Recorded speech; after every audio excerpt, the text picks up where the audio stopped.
This DST gives another layer of kind of risk deferral to the investors who not necessarily know all the different investors that are coming into a trust.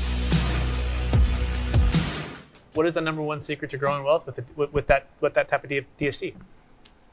Growing wealth, basically what a DST started out, and I think that's the focus. When I came into the DST world, I started with Kingsbarn in 2020, and the DSTs were roughly doing about $2.5 billion annually. And now this year to date, we're roughly about $8 billion. So it's really taken off. We were a backup strategy a lot of the times when we first came out, and then, or hey, if you have leftover cash flow in a 1031, it was a great option to just make sure that you're dealing with it. But the biggest benefit, I would say, is, or the wealth building part of it, is you're getting cash flow. It's truly passive cash flow. So when you invest in a Delaware Statutory Trust, you're getting a pro rata share ownership of, we acquire buildings between 20 million and 120 million. We put them inside of a trust, that Delaware Statutory Trust. The only reason why we use a DST, Delaware Statutory Trust, is because it's the only 1031 exchange accommodable trust. So we put it inside of the trust, we put reserves on there. We're not only able to do capital calls, if you're familiar with that 2007, 2008, where a lot of deals blew up that were tenant and ticks and partnerships, et cetera. If one person had a problem, we all had a problem.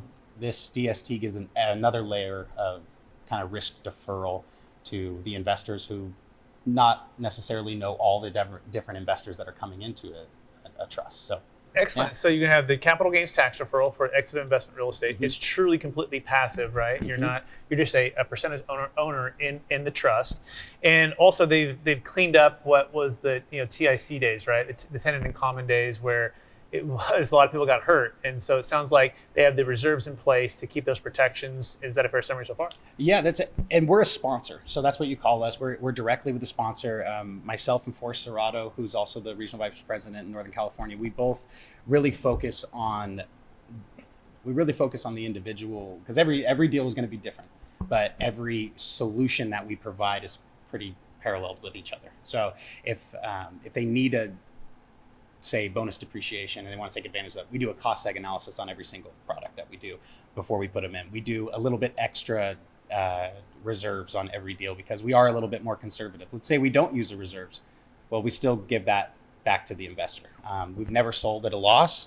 We've never missed a distribution so far. Kingsbarn really puts its real estate hat on. We're not a DST. The T stands for trust. Trust is a security. I am not a securities broker, but right now in California, we have a loophole, and that's what Forrest and I really focus on, is talking to real estate brokers and their clients in California.